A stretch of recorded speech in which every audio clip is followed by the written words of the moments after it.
Good day. Here's another story from the hood. So yes, loose lips sink ships. And some ships need to be sunk. However, the ship I intend to sink today is only in a position to be sunk because of all the loose lips that surrounds that ship. The loosest lips I've ever heard surround this ship. It makes me wonder how so many people know about this ship and what's happening on this ship, and are so loose-lipped about this ship that they have not been sunk years ago.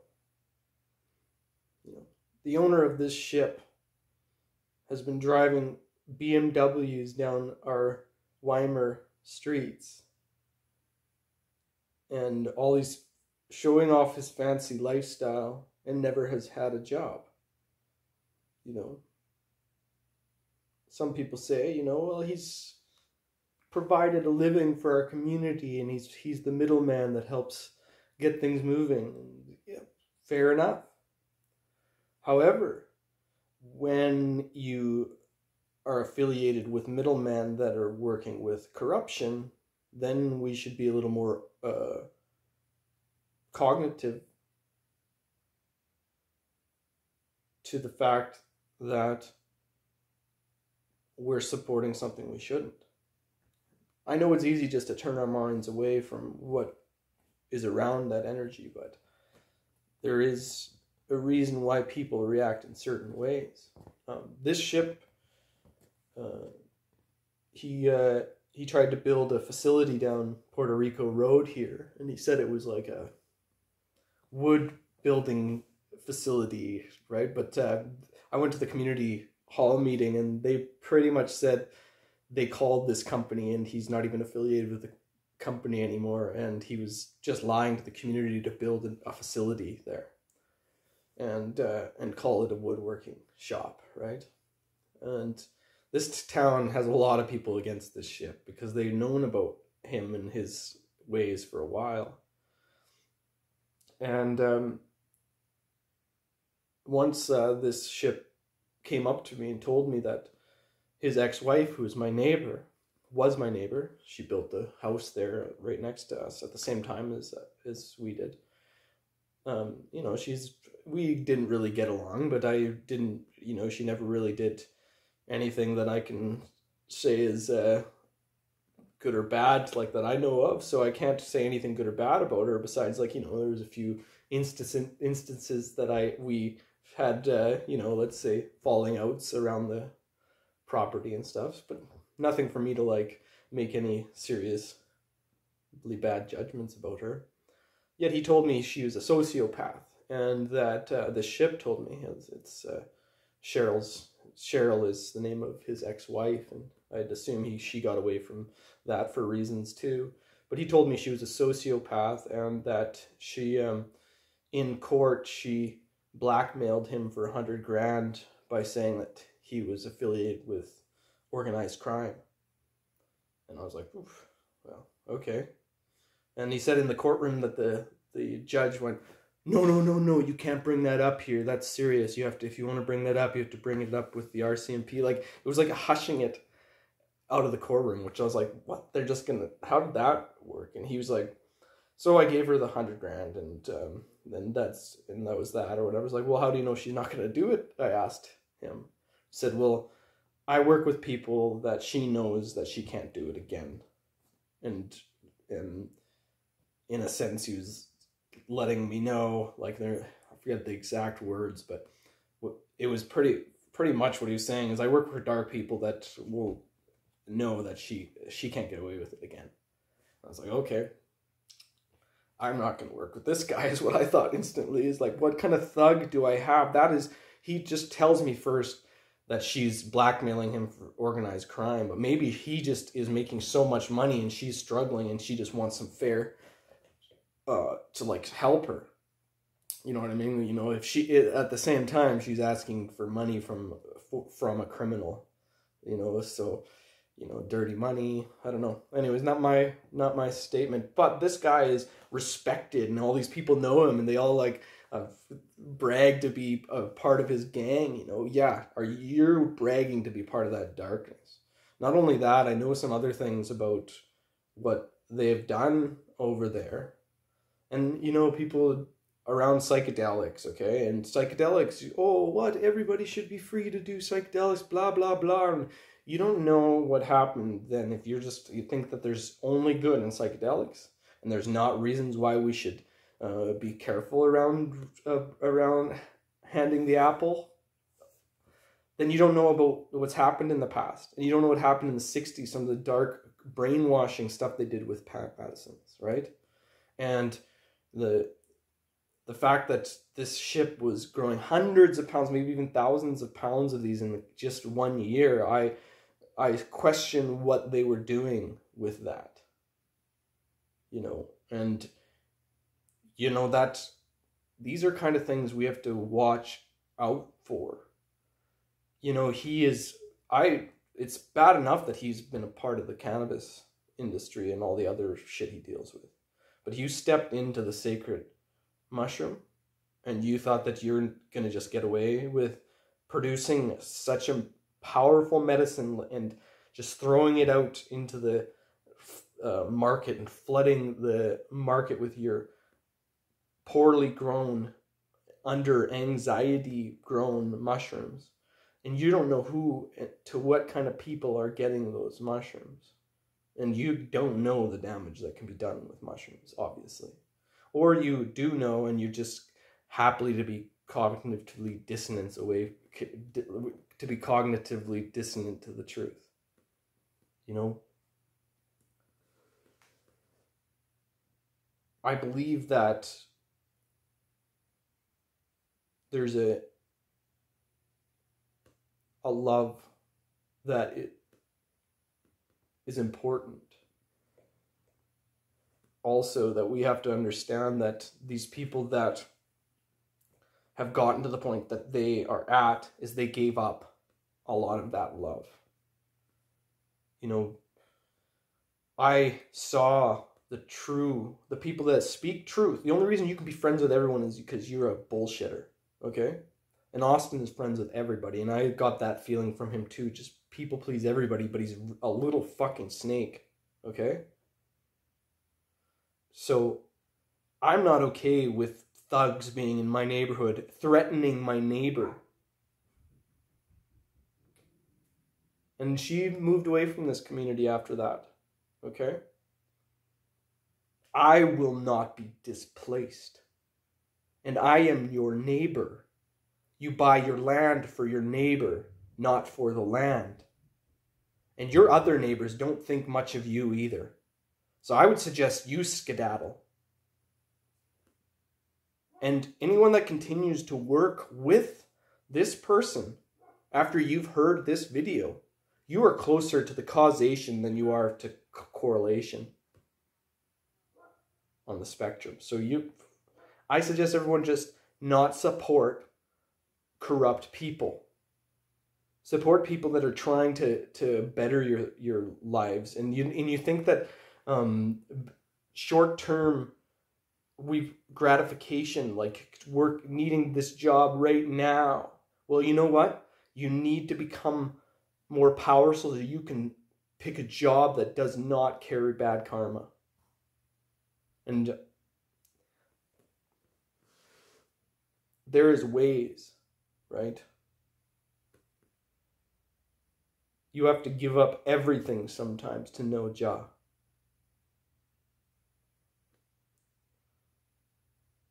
I'm giving up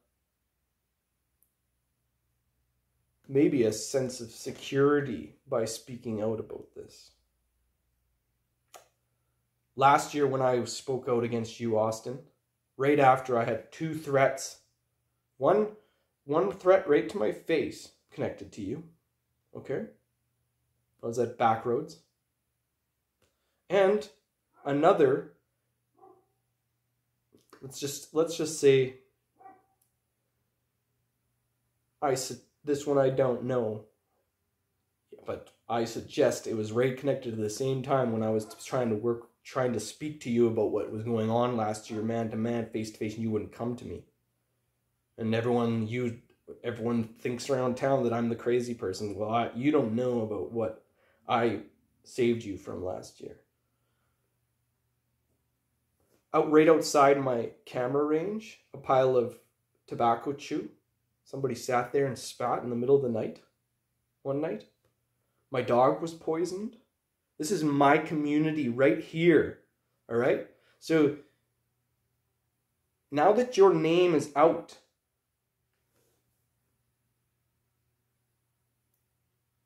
you are connected to anything that happens to my dogs or me. And it will be taken to the courtroom one day. This country is cleaning up, as you can see. You think that all this corruption, all this shit that's happening is them trying to hold on to control. The darkness will not reign much longer. And unfortunately, you have chosen darkness.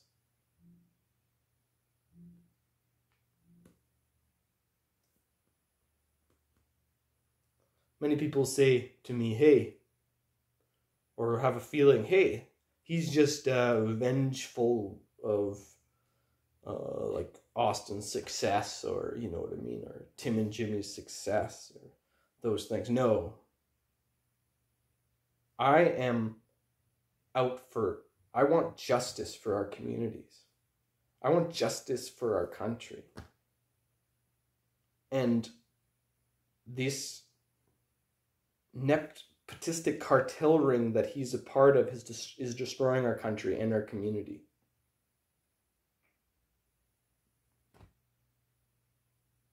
Take a look at longer ranges of time.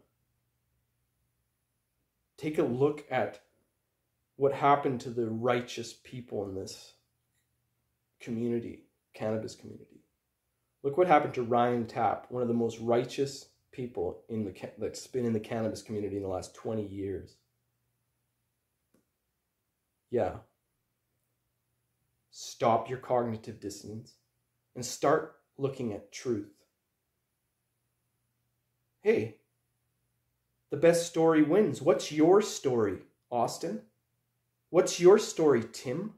What's your story? Anyone else that wants to stand with him, them? And if you want to stand up for these guys, comment down below. Do you have the ability to be transparent and stand behind with knowledge of what they've been doing and putting a comment down below to stand up behind? Don't fucking think so. And so far, nobody has stood up for these people that I have made judgments upon in these videos. So, do you guys really have friends? Do you have real people that would be transparently put their face to standing behind you? No fucking way.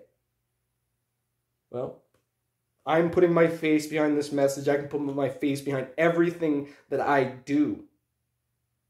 And you know what? People can try to find whatever they want to pathologize me. Go for it.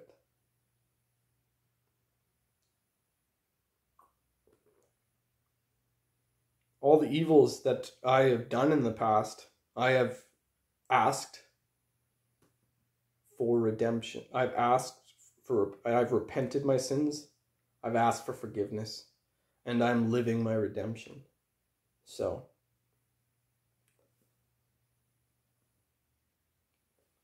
I'll never forget my dark past and things that I've done. However, they cannot be used against me. I'm living my redemption now through a much higher judgment than any judgment in flesh.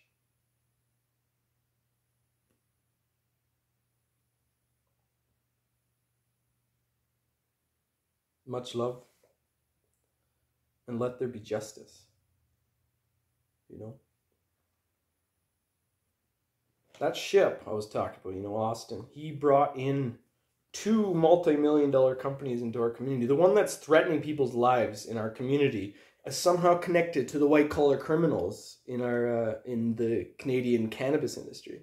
For example, BC Craft Supply.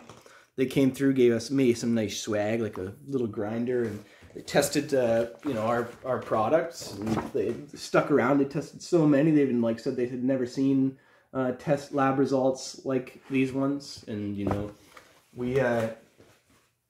this was brought in through Austin. These people, okay, multi-million. One of the guys, Patrick from Persia, just had sold his multi-million-dollar company and was starting his next one, and it was just legalization. He was first. This is nepotistic cartel rings, and Austin is connected to that. He's threatening people's lives down here to hold his reign. That is thuggery, and it's connected to the white collar criminals that run our cannabis industry. Okay. What other company that was connected to him was also connected to me? Supreme Cannabis. They came and hung out at my facility for hours. They took me and my dad out for dinner. All of this stuff. Right? Multi-million-dollar company. And was brought in by that fucking criminal. Okay? It's not hard to put dots together. Do you like what just happened to the cannabis industry and the billions of dollars that were laundered through the cannabis industry by all these thugs and people connected to cartel and police? Are you happy with the fact that led up to one of the most corrupt things that's ever happened to Canada? Start being open and start believing that the world is not a utopia that you live in.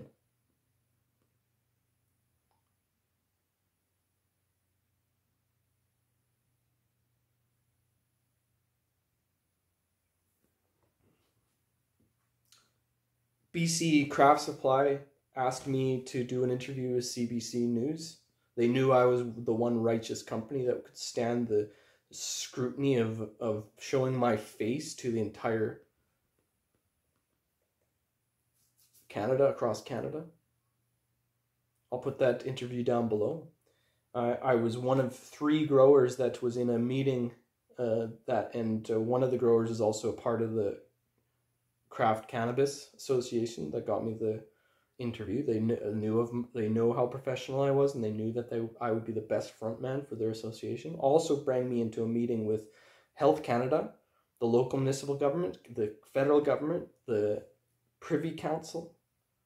There was 3 or 4 people from Health Canada. They're all working with 3 of us. One of them was another one of the most competent growers I've ever met, and he didn't get brought into the fold either because wasn't corruptible, right? The other person is well known. He's known as the Garden Sage, and he owns P&W. And then there was myself. The only people and we worked together to try to find a way for us to get in. Okay. I also did an interview with the Globe and Mail,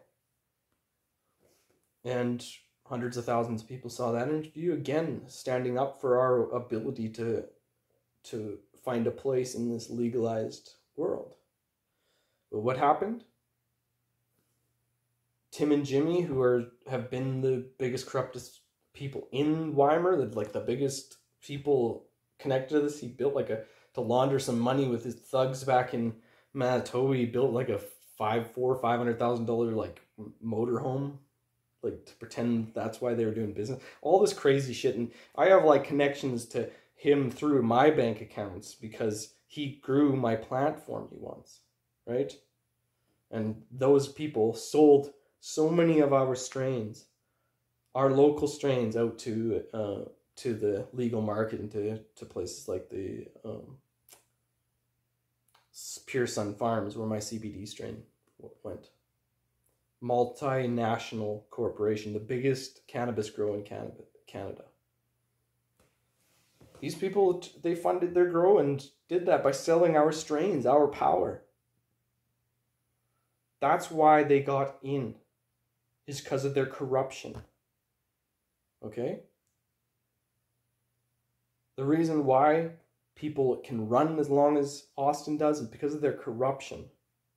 They know they have something on them. Okay? You have to have something. The reason I didn't get in, or these other people in that meeting aren't in, is because they obviously have nothing on these people. Because they're good people.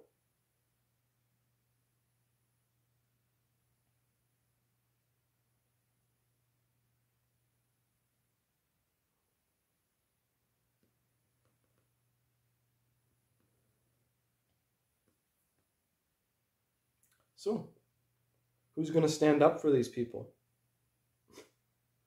I bet no one will. Much love. Take care and let justice prevail.